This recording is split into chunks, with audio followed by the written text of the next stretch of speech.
Hey guys back to my back channel Priya Somen ব্লগে তোমাদেরকে অনেক অনেক ভালোবাসা। তো গাইজ তোমরা কেমন আছো? আশা করি তোমরাও ভালো আছো। আমি ভালো নেই। তো আমার চ্যানেলে যারা নিউ আছো চ্যানেলটাকে সাবস্ক্রাইব করে নেবে, পাশে থাকা বেল আইকনটাকেও ক্লিক করে নেবে। তো তোমরা তোমাদেরকে কিছু কথা বলতে এলাম, মানে কিছু কথা বলতে ব্লগে কি শেয়ার করব একটু আধটু হয়তো আজকে যদি পারি শেয়ার করব কি করছি না করছি। মানে আমার সেলাইয়ের কাজ থাকে ওই জন্য আরও ব্লগ করতে পারিনি। একটু সময় হয়তো সকালবেলা এখন উঠছি তাই একটু সময় পাচ্ছি। তো কালকে এবার তোমাদেরকে কাহিনিটা বলি। মনটা ভীষণ খারাপ বা রাত্রেবেলা খুব ভয়ও পেয়েছি আমি। এবার সত্যি কথা বলবো তো আমি বাপির সঙ্গে ফোনে কথা বলি তখন প্রায় সন্ধ্যাবেলা হয়তো না 5টার সময়, সন্ধ্যেবেলা নয় 5টার সময় করে 5টার সময় করে ফোনে কথা বলছি। ফোনে কথা হয়নি বাপির সাথে একটু কথা বলছিলাম, কি করছে না করছে, কেমন আছে, এরকম করে কথা বললাম। অনেকক্ষণ কথা বলেছি, মায়ের সাথেও কথা বললাম 1 ঘন্টা ধরে গল্প করছিলাম মায়ের সাথে এই মানুর বিষয় নিয়ে। তারপরে ছেলেটা কি করছে, মানুষ শরীর খারাপ, এই সব নিয়ে গল্প করছি বলে ফোনটা কেটে দিল। আমি মেশিনে কাজে বসে বললাম। এবার কাজে আসার পর এবার আমি একটা হাতায় মানে হাতা ব্লাউজে হাতা লাগানোর ছিল, লাগাতে কল এলো। আমি তখন সন্দেহ হলো বাপি কেন আবার ঘুরিয়ে ফোন করলো, কোনো সমস্যা হলো, কিছু প্রবলেম হলো বলে বাপি আবার ফোন করলো। বলছে ওই কিছু শুনেছিস? আমি বলছি না তো, কিছু তো শুনিনি। বলছে এরকম বোনের সেজো ভাসুর নেই। বলছি নেই কি করে গো? বলছে এরকম অ্যাক্সিডেন্ট হয়েছে। যে অ্যাক্সিডেন্ট হয়েছে নেই মানে তাহলে কি কার সাথে হলো? তাহলে দাঁড়াও আমি ফোন করছি। ভাই বলছে হ্যাঁ ফোন করে দেখ বলে আমার ভগ্নিপতির কাছে ফোন করলাম। তখন অ্যাম্বুলেন্সে করে নিয়ে যাচ্ছে। তো আমি ফোন করে বলছি কি করে হলো সুরেশ? বলছে এইরকম উত্তরপাড়ায় হচ্ছে তোমার বাইক নিয়ে ও বাইক এক জায়গায় ও উড়ে উড়ে কোথায় গিয়ে পড়েছে, মাথায় চড়ে রক্ত বমি করছে। তো ওকে আমতা হসপিটালে দেওয়া ছিল, 5 ঘন্টা ওখানে এমনিই পড়েছিল। যদি সঙ্গে সঙ্গে দিয়ে যেত মানুষটা বেঁচে যেত। তারপরে হলো বলে আবার বোনের ফোন এলো।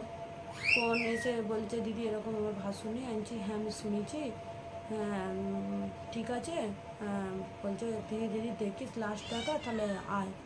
দেখো সত্যি কথা বলবো তো আমার না ভীষণ আমার বলা কথা, আমার মানুষটা খুব ভালো ছিল, আমাকে খুব আমাকেও ভালোবাসতো বা আমার ছেলে মেয়েকেও ভালোবাসতো। এইবারে গিয়েছিলাম তো ওদের ওখানে প্রোগ্রাম ছিল, ওখানে আমার ছেলেকে নিয়ে খুব ইয়ার্কি ভোলা করে ইয়ার্কি করছিল। আর তারপরে হচ্ছে আমার কি বেশ বলে আমার ছেলেকে নিয়ে খুব খেলছিল, পড়ে গেল একবার। হ্যাঁ পড়ে যাওয়ার পর এবার পড়ে গেল, আমি আবার তুলে দিলাম। ঠিক আছে, তুলে দিয়ে হচ্ছে লাগেনি তো এরকম। এর আগে কথা বলেছি আমার হাজব্যান্ডের সাথেও মেশে, হ্যাঁ খুব ভালো মানুষটাও ভালো ছিল।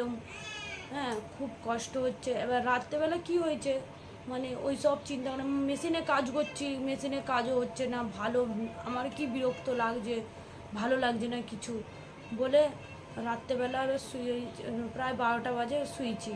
যে এবার সকালবেলা উঠতে হবে, ঘুমিয়ে যাই, কেন ছেলেটাকে 6টার সময় তুলতে হবে বলে।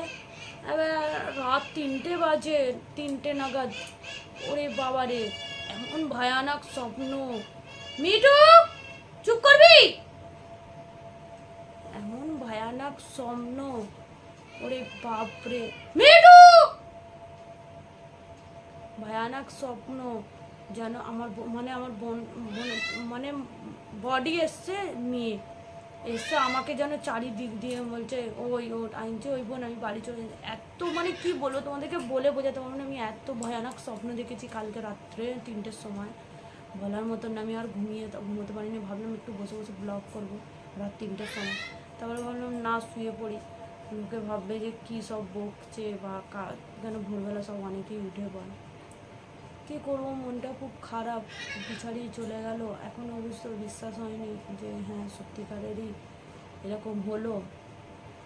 মনের ভিতরে কষ্ট, কিচ্ছু করার নেই। আমি খুব ভয় পাই, ওই জন্যই আমি আরও যেতে পারছি না। হ্যাঁ, কিচ্ছু করার নেই, কিন্তু খারাপ ভাবার কিছুই নেই। আমি তো ভয় করি। এবার যদি তোমাদের দাদাভাই থাকতো, দাদাভাইয়ের সঙ্গে চলে যেতাম, দেখে আসতাম। এবার একা আমরা তিনজনে থাকি, ভয় তো লাগবেই, বলো না? হ্যাঁ, তো গাইস, কষ্ট হচ্ছে মনের ভিতরে, মনটাও খারাপ, কিচ্ছু করার নেই। মানে না, আজকাল না সত্যিকারেরই সবার সাথে মিলেমিশে থাকতে হয়, কারোর সাথে ঝগড়া করতে নেই। কেন মানুষের কখন কি কি আসে, যেমন আমি এখন ভালো, হয়তো আমার খানিকক্ষণ হয় পরেই আমার মানে কখন কি হয়ে যাবে সেটা কোনো বলা যায় না। সেই মানুষটা বলে শনিবারে তারা মায়ের পুজো ছিল, তারা মায়ের পুজোতে আনন্দ ফুর্তি করেছে, তারপরের দিনকে একটা জুতো নিয়ে পালিয়ে গেছিলো বলে উত্তরপাড়ার ছেলেরা, জুতো আনতে গিয়ে আজকে এই দুর্ঘটনা হলো। খুবই কষ্ট হয় মনের ভিতরে। ওই জন্য মানুষের সঙ্গে এখন ভালোবেসে, যতটা ভালোবাসার মতন থাকতে হয় সেইভাবে ভালোবেসে থাকাটা উচিত। কেন আজকাল বলা যায় না কখন কি হবে, সবথেকে বড় এটাই। খুব কষ্ট হচ্ছে মনের ভিতরে, কিছু করার নেই, মনটাকে সান্ত্বনা দিতে হচ্ছে, কিচ্ছু করার নেই। আমার তো খুবই কষ্ট হয়, কালকে আমার বুকটা ফেটে যাচ্ছিল যে সত্যিকারের দাদাভাইয়ের এরকম হয়ে গেল। এরকম কষ্ট, খুবই কষ্ট হয় গো।